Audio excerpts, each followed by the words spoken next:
Alright, so welcome to my channel. This is my first video. Sorry if it's a little awkward. I'm not used to doing this anymore. So, I work with Metabang currently. I'm about to start doing art school, so I wanted to make this channel just to, have a good starting point where, like, I am before school. So what I do is I start with a mid-tone gray, and I make that as the background. I don't like working with white because it causes me migraine, like, really bad. And also, I just feel like the gray makes the tones look more true than white does. I'm not sure if that makes sense, but, you know. Um, and then I go ahead and use the fluffy pastel brush that is in the Metabang cloud. You can go ahead and download that for free. I use that brush for sketching, I use it for coloring in most of the time. Sometimes I use the cloud brush, but it's very rare that I do that. Usually I just use that for like shading. Sometimes I'll even use the fluffy pastel brush. It just depends on how I'm feeling. I don't like using things with a hard edge. I'll even turn down the yeah, you can see I turned down the opacity on my eraser to 50%. I just don't like anything with a hard edge. That might change. We'll see. So I like to take the original coloring in fill, that's the word I'm looking for. I like to use the original fill and put the preserve opacity, whatever the hell it's called, and make a clipping layer over top of it. I'm trying to wean myself off of that, but for this one I decided to use it because that's what I do right now. I felt like that was more true to my art style as it is currently and not what I'm trying to do in the future. So right now I'm just trying to put down a base tone. I was trying to do something funky with her eyelid, like a little highlight, but I end up later on just getting rid of that. I like to fill in the entire uh, eye socket. I just feel like it looks better that way, and if there's any, you know, mess up in the texture of the actual eye, it ends up looking a little bit better than if it were just on top of, the base skin color.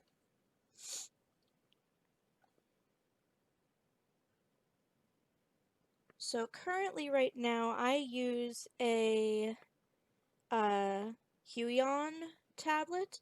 I about a week ago stopped using Wacom because it was the drivers were messing with my computer and caused it to basically freak out. Um, I've had no issues whatsoever with Huion. Hopefully in 4 years when I go and revisit this, it's not gonna uh, change. um,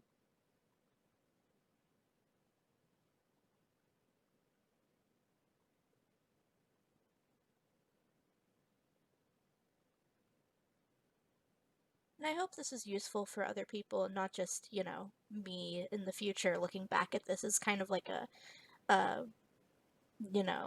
time capsule.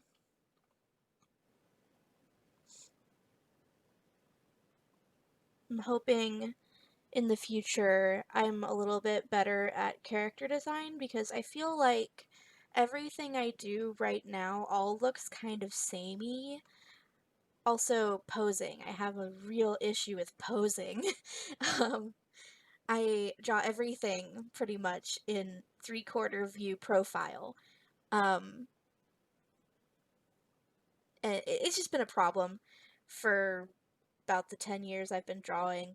Uh, I used to, for a little while, do side profile, and that sucked. I'm glad I stopped doing that. I've been really playing recently with the smudge tool, and I'm really curious as to how that's gonna turn out when I'm, you know, out of school. Am I still gonna use the smudge tool? Am I gonna use it more? I really like how it looks. Um about a month ago, 2 months ago, something like that. Yeah, it was in June. This is August. This is August 4th. So I took a class with Paintable. It was a free class, and they taught me how to color in hair. And I didn't really take very much from it.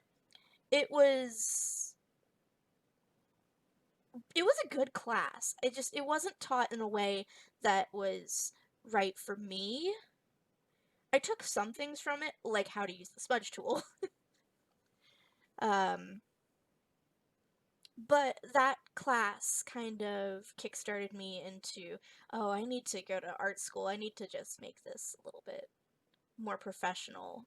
Because look what I can do. This is tons better than what I was doing a couple months ago. Right now, I don't ever use pure black lines. I always use like a gray tone just because I feel like black just looks too harsh. And with my art style being a lot more fluffy, like I use the fluffy pastel brush a lot, I don't feel like black works very well. Looking back on this, I don't like how I did her lips. I don't feel like I could make them look right for what I had in my mind. Oh well, such is life.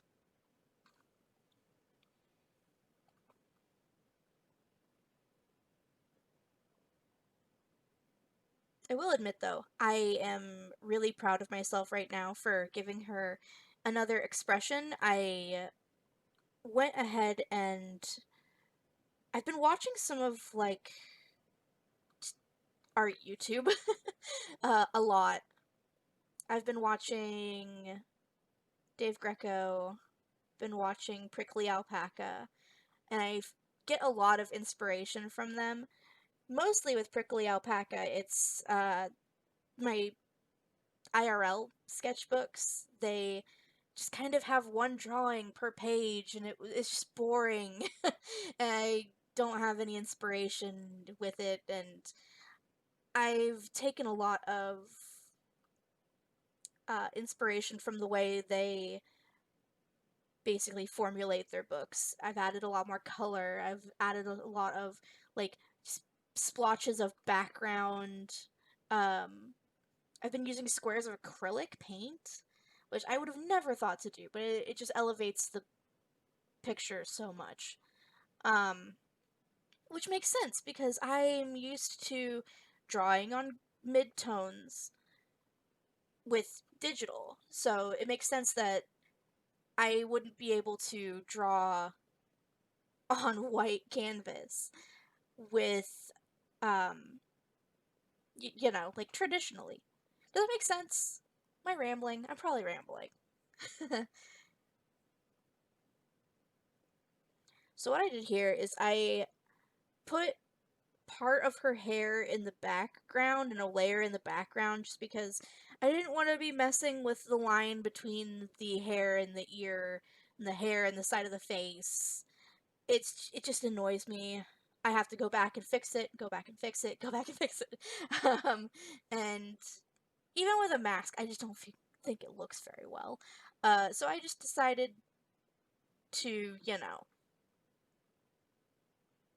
I just decided to make it into two portions. And I liked how that turned out, actually. I might end up doing that more often. It's a little bit more work because you have to remember where the back hair layers are, and you'll see sometimes I'll accidentally like go onto the canvas.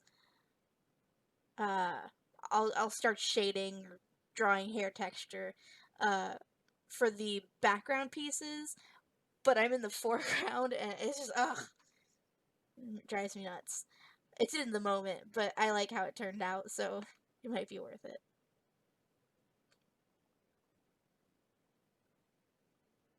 I'm probably going to end up filming at least one of my drawings a week and just going back and voicing over it because it took me like zero effort. I literally booted up Streamlabs and put it into you know, the recording into photos and just, you know, just narrated. So if people like this, I'll definitely do more. I might just do more anyways. Just as like a little time lapse for me. I will warn you though, I don't think the hair that I did for this was great.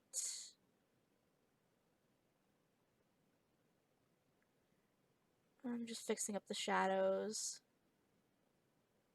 I did a lot of shadow fixing right now, and I think it turned out a lot better this way.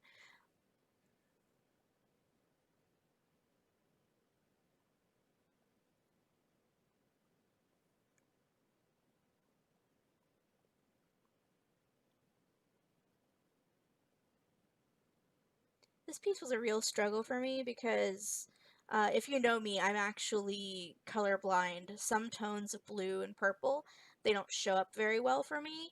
But I like drawing with purples because it's kind of a um,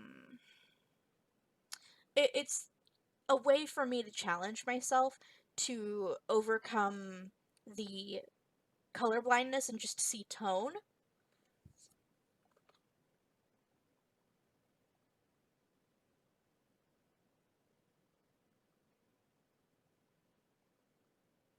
You know, I was really hard on myself yesterday when I drew this, but I don't think it looks that bad.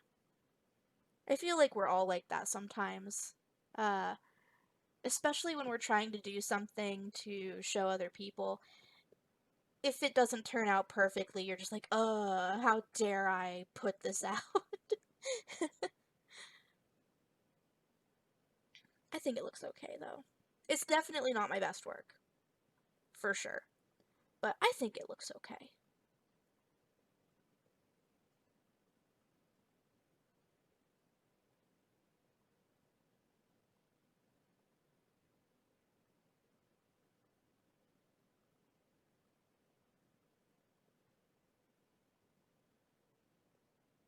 I really like how this blush tone ended up. I think it just added a little bit of color variation. I think part of the issue that I was having is I just didn't like how the purple looked on its own, which could possibly be because I'm, colorblind, but no. Uh, I messed with this for so long. I just wasn't happy with how the eyes were turning out.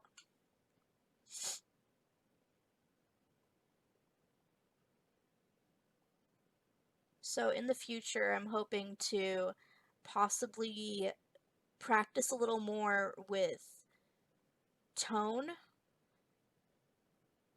I know that Dave Greco's got uh, on his channel a lot of tutorials where he works with tone, like in grayscale, and then he colors over it, which I think is fascinating. I feel like that would take longer, but maybe it doesn't.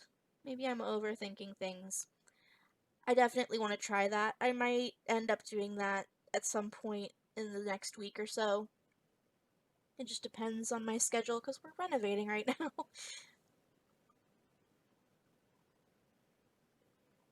I don't know if I like how I did the shading in the hair. I'm not honestly sure. I thought it looked okay yesterday, but I definitely see, like, I just, that's another thing that I learned in the paintable class, and I just, like, I like how this piece that I'm drawing right now here turned out, but I just feel like the, you know, I feel like the hair texture just didn't look right. And that was definitely something that I struggled with in the class. I'm hoping when I go to actual art school, when I start at SNHU, I can talk, I promise. They'll kind of give me some tips on that.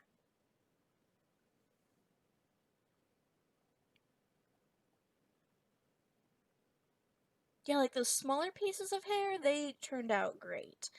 It's this giant chunk up here that just didn't turn out the way I wanted it to, and I kept redoing it and redoing it, and you'll see me, like, just ditch everything and start over. Uh, actually, I think that what I did beforehand was better than what I ended up with. Whoops. Oh well.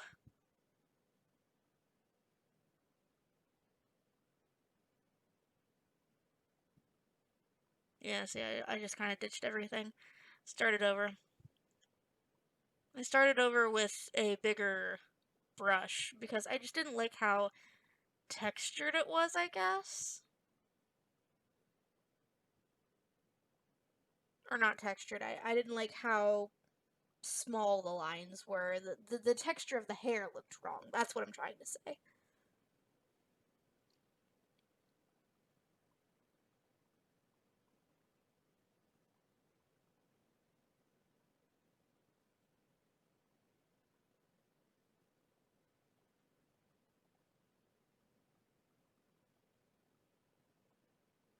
Let's see.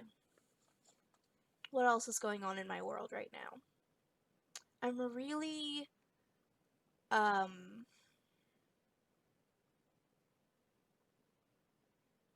the word. It just left. Goodbye. uh, I'm really inspired by artists like Prickly Alpaca that can just do character design so well. I really want to get their art book at some point when life is not crazy and full of COVID.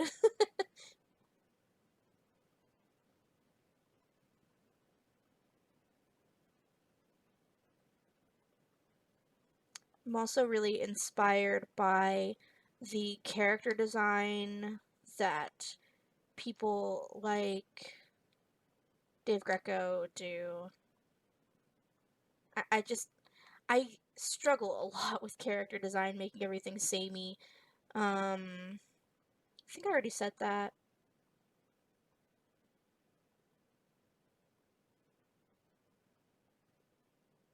This is something that I learned how to do in the paintable course, and I really liked how it turned. I like how it turns out sometimes, but not in this piece. I think I just smudged it too much.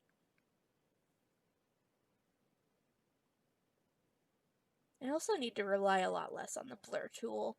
The blur tool is okay, but I need to start learning how to blend using tone and not a tool.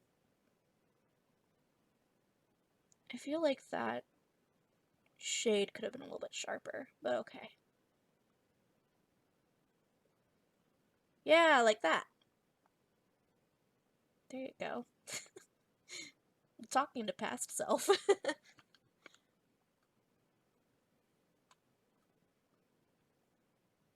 This is a really big step for me because I decided early on that I wasn't going to go to art school, that I could learn anything from like YouTube and stuff. It just, I felt like if I went to art school, it was just being laid out for me, which is, for a normal person, a good thing.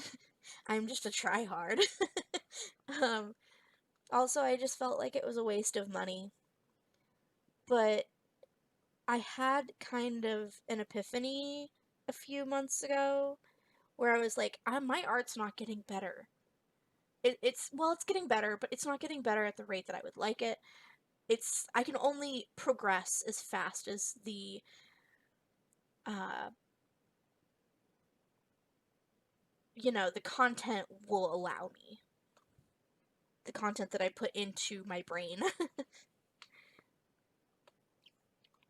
I also do this a lot. I make a little square behind the picture and add a tone from the Metabang library. Usually it's like a star, or this time I used roses.